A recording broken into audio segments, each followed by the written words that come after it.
Alô, alunos do oitavo ano do SPIN, professor Esquilace, estamos aqui para a última atividade da apostila, a atividade 4, né? A vida e evolução é o tema, e o objetivo dessa atividade aqui, a última da apostila, é perceber que a água doce disponível para o uso e para o consumo corresponde a uma pequena fração do total da água no planeta e compreender qual é a importância dos aquíferos e sua conservação para a manutenção do meio ambiente. Então nós vamos agora ler o texto Lagoa do Saibro pede socorro em Ribeirão Preto, da página 99 e 100. Vamos lá. Lagoa do Saibro pede socorro em Ribeirão Preto. Antigo cartão postal da Zona Leste nunca esteve tão seco e virou cenário semelhante ao sertão nordestino. Reportagem de Lucas Catanho, da Cidade On, Ribeirão Preto, dia 20 de agosto de 2018. Ou seja, 2 anos. A terra rachada remete ao sertão nordestino, mas o cenário está em Ribeirão Preto. É a Lagoa do Saibro, localizada em área de recarga do Aquífero Guarani, no Jardim Interlagos, Zona Leste. Nunca a lagoa esteve tão seca, situação que desalenta os moradores. Antes era possível nadar e pescar no local. Inclusive, por conta da profundidade, eram constantes os afogamentos. O último caso de afogamento foi em dezembro de 2015. Ainda não há expectativa de quando o cenário será recuperado. A chuva está escassa e a água das galerias pluviais não é canalizada mais para a Lagoa do Saibro por conta do risco de contaminação. Situações combinadas que reduziram drasticamente o nível da lagoa. O local está em obras há quase 2 meses. A revitalização feita pela Prefeitura, com recursos do Ministério do Turismo, prevê calçadas com acessibilidade, bancos de concreto e bicicletário. Mas não há, por enquanto, qualquer previsão de quando o nível da água poderá voltar ao normal. Leia mais abaixo.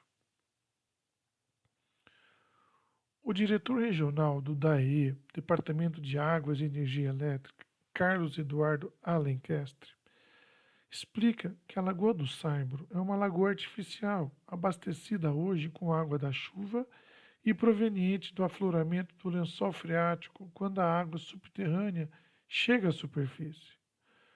O lençol freático é uma camada de água muito mais superficial que o aquífero Guarani. Fica a cerca de 4 metros subterrâneo. Já a profundidade do aquífero em Ribeirão, segundo o DAERP, que é o Departamento de Água e Esgoto de Ribeirão Preto, varia entre 30 a 150 metros, dependendo do trecho. Esse lençol freático estava mais em cima no passado e aflorava. Com anos mais secos, desde 2014, e a urbanização contínua, o lençol foi drenado e, com as chuvas insuficientes, não consegue repor a água. Precisa ter mais chuva para manter a lagoa.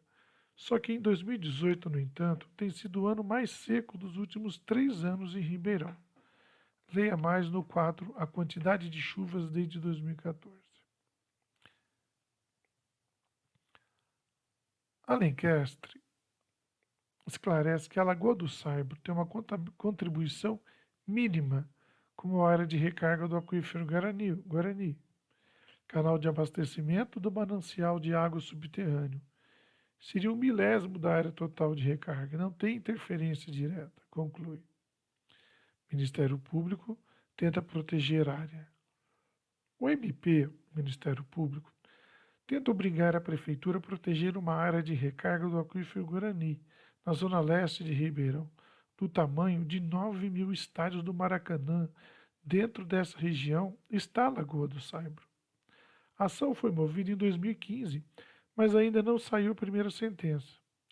Acredito que até o final do ano a ação seja julgada em primeira instância, declarou Cláudia Habib, promotora do GAEMA, Grupo de Atuação Especial do Meio Ambiente. O MP obteve uma liminar favorável em 2015, mas o TJ, Tribunal de Justiça, derrubou. A promotoria tentou reverter a decisão do órgão colegiado, mas em fevereiro de 2016, o tribunal manteve a decisão. A prefeitura instalou há cerca de um ano um dispositivo de retenção de águas pluviais para evitar que a sujeira cegasse a Lagoa do Saibro. De acordo com a promotora, essa prática foi produto de uma ação civil pública movida pelo Ministério Público para preservar a lagoa. Prefeitura estuda retomar lançamento. A Prefeitura declarou que o plano para recuperar o nível de água da Lagoa do Saibro prevê retomar o lançamento, com controle, da água de galerias pluviais. Já existem estudos e tratativas para a retomada do lançamento do controle das galerias pluviais. A prática foi barrada há cerca de um ano após ação civil pública movida pelo Ministério Público por conta do risco de poluição. No entanto, a administração municipal não estabeleceu um prazo para que o lançamento seja retomado. Obras de revitalização da lagoa começaram há quase 2 meses e estão previstas para terminar até o final de setembro. Os investimentos de R$ 210 mil provenientes do Ministério do Turismo contemplam novas calçadas, rampas, paisagismo e mobiliário, com bancos de concreto e bicicletário, além da plantação de 15 tipos de árvores, entre elas palmeiras, jenipapo e árvores frutíferas. Análise: a menos arborização. Deveria haver o plantio de mais árvores no entorno da Lagoa do Saibro, porque a vegetação mantém a temperatura mais baixa e evita a evaporação da água. Além disso, a cobertura vegetal ajuda na infiltração da chuva no subsolo. Ao redor da Lagoa do Saibro, entretanto, hoje não existe mais a arborização que havia no passado. A situação chegou a esse ponto neste ano porque estamos em uma seca prolongada mais prolongada que o normal. A escassez de chuva começou antes que o normal, em maio, e geralmente tem início depois, em junho, julho. E a previsão é que a estiagem perdure mais, geralmente acaba no fim de agosto, mas deve ir além dessa data. Paulo Finotti, ambientalista. Então vamos lá. Então, qual que é o objetivo, né, baseado no texto que a gente acabou de ler? É perceber que a água doce disponível para o uso e para o consumo humano, ele corresponde a uma pequena fração do total de água do planeta. E também para a gente compreender a importância dos aquíferos e sua conservação para a manutenção do meio ambiente. Então, no texto base dessa unidade, é citado o aquífero Guarani, que é considerado a maior reserva subterrânea de água doce do mundo. O aquífero Guarani está situado entre Brasil, Argentina, Paraguai e Uruguai. Nós vamos ver uma imagem daqui a pouco mostrando isso. E o aquífero Guarani possui uma extensão de 1,2 milhão de quilômetros quadrados. Os aquíferos, eles são formações geológicas subterrâneas que atuam como reservatórios de água, sendo alimentados pelas chuvas que se infiltram no subsolo. A característica porosa e permeável das rochas constituintes dessa formação geológica permite tanto que a água seja retida quanto cedida, fazendo do aquífero importante fonte de abastecimento de água para poços e nascentes. Os aquíferos desempenham importantes papéis na natureza e cumprem várias funções. Por causa deles, os cursos de águas superficiais são mantidos estáveis e o excesso de água, ou seja, o transbordamento, é evitado por meio da absorção da água da chuva. Para a manutenção da recarga dos aquíferos, é importante que haja preservação de áreas verdes e lagoas. O abastecimento de água da cidade de Ribeirão Preto é feito totalmente a partir da exploração do aquífero Guarani. Toda a água que a gente consome em Ribeirão Preto vem do aquífero Guarani. Atualmente, a quantidade de água extraída no aquífero é muito maior do que a sua capacidade de recarga. E, além disso, grande parte do volume extraído é perdido no processo devido à ineficiência do sistema de distribuição, deterioração material da estrutura do sistema e o mau uso individual e coletivo desses recursos hídricos. Vocês vão ficar chocados com as informações que nós vamos ver daqui a pouco.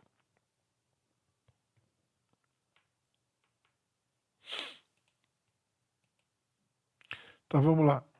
Volume de água consumido nas cidades em comparação à perda com vazamentos em Ribeirão. Primeiro, isso aqui é um exemplo claro de um gráfico mal proposto. Primeiro, não tem a fonte de onde foi extraído ele. Segundo, quer dizer, se não tem a fonte, eu não posso pegar uma imagem melhor. Estou tendo que usar essa imagem totalmente borrada aí. Segundo, aqui está 10 mil, 20 mil, eu sei que é litros, mas devia estar escrito aqui quantos isso aqui está relacionado a litro. Então esse é um gráfico bem mal feito, que vai dar para responder só a primeira questão. A segunda, se vocês tentaram fazer, é muito difícil de responder, tá? Porque faltou informação, porque esse gráfico está mal elaborado. Mas vamos lá. Esse é o volume de água consumido nas cidades em comparação à perda com vazamentos em Ribeirão. Então tá aqui, ó. Temos a cidade de Campinas, que consome quase 80 mil litros de água. Também Guarulhos, um pouco menos, mas também próximo de 80 mil litros de água. Sorocaba, uns 44 mil litros, né, usando sempre essa referência aqui do lado. Sorocaba, uns 44 mil litros de água de consumo, né? E outra coisa, deve ser mensal isso, né? Outra informação que também não está constando aí. Santo André, 40 mil. E São José do Rio Preto, um pouquinho menos, talvez uns 39 mil aí. Agora, vazamento, Ribeirão, ó, eu botei até uma linha para ajudar. Mais ou menos uns 52 mil litros de água. Isso aqui é desperdício. Isso aqui é perdido, é retirado do aquífero e não é utilizado. Relacionado a todas aquelas falhas que a gente leu no texto anterior. Então, olha isso, só o que Ribeirão perde de vazamento, de perda de água do aquífero, daria para abastecer qualquer uma dessas 3 cidades aqui, ainda sobraria água, tá? Então, baseado nisso, é a primeira pergunta. A partir das informações contidas nos gráficos, seria possível alguma cidade ser totalmente abastecida apenas com volume de água desperdiçado por vazamentos em Ribeirão Preto? Se sim, quais? Então vamos lá. Eu peguei lá, eu até peguei uma estimativa, esse asterisco aí, né, para quem não sabe, isso aqui é asterisco, ele está relacionado a isso, é uma estimativa da população em 2019, porque o Brasil não tem censo, a gente realiza de 10 em 10 anos um censo para saber a população brasileira, e não foi feito, né, 2010 foi o último e não vai ser feito em 2020 em função da pandemia. Então, Sorocaba, vamos primeiro, né? Ribeirão tem aproximadamente 703 mil pessoas morando aqui, uma estimativa aqui de 2019. Sorocaba tem 679, Santo André 718, tem até mais que Ribeirão, e São José do Rio Preto 460. Então essas 3 cidades, qualquer uma delas seriam abastecidas tranquilamente só com o que Ribeirão perde, desperdiça de água. Isso é crime ambiental. A prefeitura está tentando melhorar, mas poderia ser melhor. Então a segunda questão, quais cidades do gráfico poderiam ser abastecidas considerando apenas o volume de água consumido em Ribeirão Preto, que não é desperdiçado por vazamento? Tá, primeiro, qual é o consumo de volume? Não tem informação para responder. Mas aí eu peguei esse material, né, no site lá do DAERP, perdas do sistema de água em Ribeirão. Então, tá aqui, ligações de água, volume de água produzido por ano, 154, perdas do sistema de água em Ribeirão. Então, tá aqui, ligações de água, volume de água produzido por ano, 154 bilhões de litros. Volume medido, volume consumido. Então, isso aqui que a gente deve consumir por ano, 59 bilhões de litros. O que foi perdido em 2016, 95. Perde por mês 9,96 bilhões de litros. Então, o que perde por dia, 200... Não, isso é muito, gente, isso é um absurdo. 265 milhões de litros. Só coloquei isso para vocês assustarem mesmo como a gente perde água. Então, o volume perdido por dia é de 106 piscinas olímpicas de 50 metros de comprimento por 25 metros de largura, tá? Então, está mostrando que 61,8% da água produzida é perdida. E 42% dessa perda corresponde à perda física, vazamento em rede e reservatório. E 19,8% perdas comerciais, submedição, fraude, furto de água. Então são 2 milhões de reais por mês é o custo que o DAERP tem com perda, pagando energia elétrica, pessoal e equipamento. Quer dizer, é um trabalho bem... Nossa, é muito desperdício. É um crime ambiental isso. Diz que está tentando reduzir a perda para 30%, que também é um absurdo, né? Agora falando sobre a área da recarga do aquífero Guarani. Lagoas e áreas verdes são importantes para levar água ao subsolo. Então, onde tem um aquífero, teria que preservar as lagoas e as áreas verdes, as florestas que tem em cima.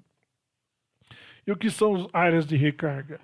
São regiões que têm a capacidade de absorver a água da chuva e levá-la até o lençol freático e onde está o aquífero Guarani, né, que está bem mais fundo do que o lençol freático.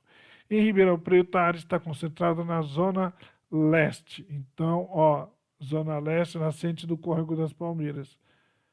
Zona leste é o quê? É onde está o Ribeirão Verde. Então, ó, 2% da água da chuva é absorvida pelo aquífero, a lagoa, de 80 a 100 metros de profundidade. Essa água vai escorrer, ela corre a uma velocidade média de 2 metros por ano para dentro do aquífero Guarani.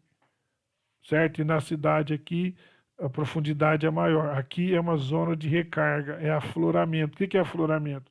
O aquífero, ele é um... Não tem um grande rio debaixo de Ribeirão Preto. Tá? Na verdade, essa água ela está misturada com um tipo de areia. Tá? Então é uma coisa gigantesca, é fenomenal, é muito grande. E a água está ali, ela não é um reservatório. Tá? Ela não está só água, é água dentro, junto, é água dentro da areia, que é o tipo de solo que tem, que é o arenito botucatu, que esse arenito é um tipo de pedra porosa onde a água do aquífero fica. Então vamos ver como funciona isso. Porque as áreas de recarga são importantes para a manutenção dos aquíferos. O que deve ser feito para que haja áreas de recarga? Então, para a manutenção da recarga do aquífero, é importante que haja preservação de áreas verdes e lagoas.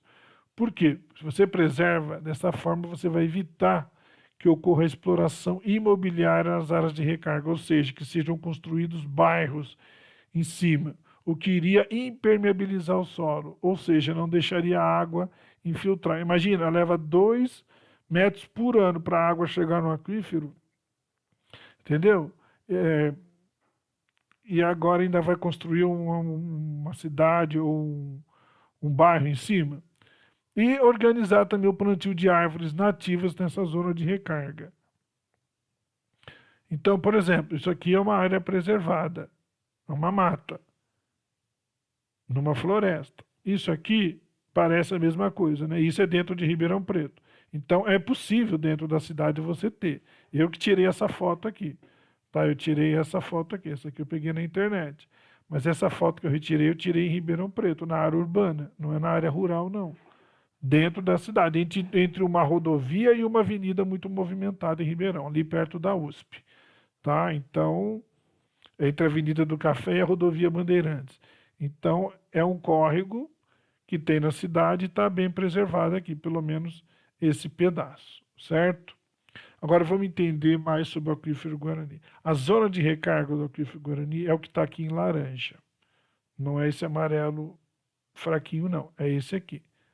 Quer dizer, quando chove nessa área, a água infiltra naquela velocidade de 2 metros por ano que a gente viu, para reabastecer o aquífero Guarani. Então essa aqui é a chamada zona de recarga. Gente, para cá também, tá? Eu só estou mostrando aqui porque isso aqui é Ribeirão Preto, tudo isso aqui é Ribeirão Preto.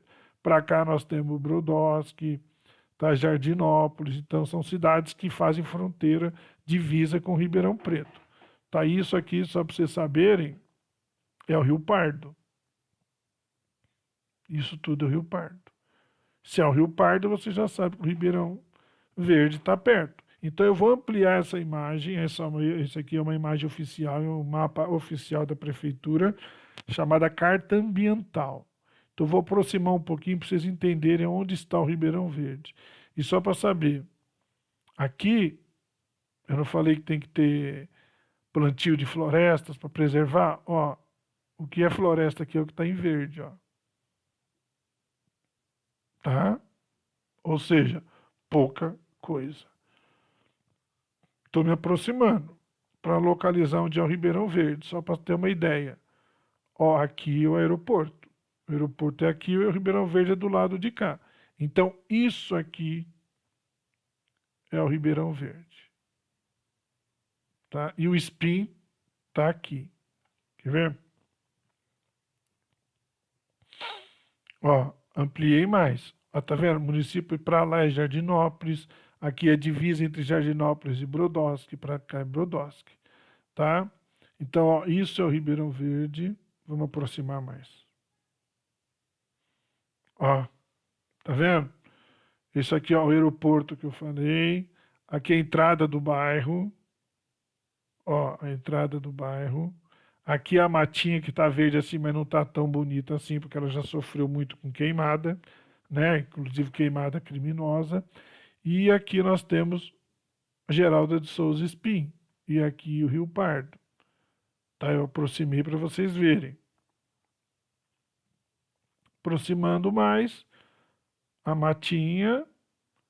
E aqui Ribeirão Verde. E aqui é o Mialik. Tá? E aqui para cima está o Valdemar Roberto. Certo? Então deu para entender? Ó, Rio Pardo. Olha, tem alguma mata, mas olha, é raro. Certo? Aqui o Jardim Pedra Branca. Então, essa teria que ser uma região que não poderia ter autorizado a construção de bairros.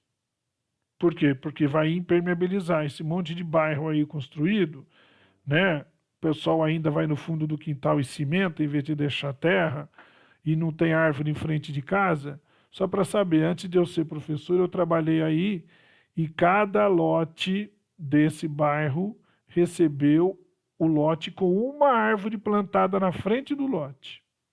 E cadê essas árvores hoje? Não tem mais. E só depende da pessoa para cuidar, né? Então, ó, isso aqui é uma imagem aérea do Ribeirão Verde. Aqui, ó, o SPIN. Isso aqui é o Ribeirão Verde. Olha as matas. Olha a matinha como está bem pobre de vegetação. Ó o Rio Pardo aqui. Alguma vegetação aqui, ó. Aqui para cima lá do Valdemar. Como falta. Então isso aqui tinha que ser uma área tudo protegida para facilitar a entrada da água pelo solo até o aquífero para reabastecer o aquífero, porque a gente consome demais e desperdiça demais, como a gente viu. E o que é o aquífero Guarani, afinal de contas? O tamanho dele que a gente leu lá. Então, ó, sistema aquífero Guarani em confinamento. O que é confinamento? É que ele não está exposto, ele está protegido embaixo de uma camada de terra tipo basalto, como é em Ribeirão. Então, ó, isso aqui é o Brasil, ó. Ó, ele está no Uruguai, um pedaço dele é no Uruguai. Ó, Argentina, um pedaço dele no Paraguai e a maior parte dele no Brasil. Tudo bem? Deu para entender isso? O que está em azul é o afloramento do sistema Guarani. É onde o solo que forma o aquífero Guarani está exposto. Não tem um outro tipo de solo em cima dele. Então, quando chove nessa região, é aí que a água infiltra. E ó, quem já achou Ribeirão aí? Aqui está São Paulo. Ó, tá aí, Ribeirão Preto, bem na divisa. E o Ribeirão Verde fica aqui, nessa área de afloramento, de recarga do aquífero, onde a chuva cai e entra, tá? Então toda a água de Ribeirão Preto vem do aquífero Guarani. Agora, essa imagem que ilustra aqui, essa imagem ilustra a distribuição da água salgada e doce, quer dizer, toda a água do mundo. Então, a partir dessas informações da imagem, seria possível afirmar que há razão para se preocupar com a conservação dos aquíferos, pelo que nós vimos antes, principalmente na região de Ribeirão Preto? Sim. Né? Então, vamos entender primeiro aqui. Ó. Aqui embaixo eu tenho toda a água do planeta. Só que toda a água do planeta, 97,5% é salgada, ou seja, difícil de consumo. Hoje em dia, principalmente lá na Arábia Saudita, só que eles têm petróleo, são países muito ricos, eles conseguem transformar essa água salgada em água potável, mas é um processo bem complexo, tá? Então, 97,5% de toda a água do planeta é salgada e 2,5% é água doce, que é o que está de azulzinho aqui. Pegando esse 2,5%, vamos transformar isso aqui em 100%, para ver quanto de diferentes tipos de água nós temos. Primeiro, calota polar, Polo Norte, Polo Sul, o topo das montanhas. De toda a água potável, de toda a água doce do planeta, quase 70% é nas calotas polares. 29% água subterrânea, aí a gente entra na história. Tá? Rios e lagos, 0,3%. E outros tipos, 0,9%. Então, para vocês entenderem como isso é uma situação preocupante, olha o que eu peguei para vocês. Vê uma proporção para vocês terem uma ideia da distribuição da água no planeta. Então, você pega uma garrafa PET de 2 litros, enche ela. Essa garrafa PET de 2 litros é toda a água, você estaria representando toda a água do planeta, a doce e a salgada. Então, 2 litros, toda a água do planeta está aí. Agora, toda a água doce, potável, não potável e congelada. Quer dizer, eu estou tirando a água salgada, né? Eu vou ter o quê? Parte disso vai caber no 200 ml, um copo de 200 ml. E a água doce, potável e congelada? É o que você vai pôr na tampa. É a água que a gente teria para menos até, né? Porque a congelada está aí também. É água para consumo, água potável, água que pode se beber. Tá? Inclusive coisa de rico, tem rico que compra lá essa água congelada lá no Polo Norte ou Polo Ártico. Tem gente que tem empresa que vai lá só para pegar o gelo e derreter e vender essa água. Que ela ficou congelada por milhões, essa água está congelada por milhões, milhares e milhares de anos. Tem gente que vai lá e compra e bebe só para dizer que bebeu. É coisa de frescura de rico. Mas deu para entender como tem pouca água disponível e a gente tem que preservar o que nós temos, esse pouco que nós temos. Então, ó, revendo, essa aqui, meio laranja aqui, o que é verde é vegetação, então tinha que ter mais verde. Olha quantos bairros construídos aqui em cima, nessa zona de recarga que era para ser uma área de preservação. Tem que abastecer, certo? E agora uma imagem de satélite. Tudo bem? É isso, gente. Então, com essas informações, eu espero que vocês tenham ficado chocados e ver que a gente não pode desperdiçar água, porque 100% da nossa água vem do aquífero Guarani e o aquífero não está sendo abastecido como deveria, porque a gente gasta em casa mais do que deve, o DAERP não dá conta, desperdiça muita água, então nós estamos desperdiçando água demais, é assustador, né? Então é isso, gente. Um abraço, finalizamos aqui a atividade 4 e finalizamos a apostila também. Um abraço e até a próxima aula.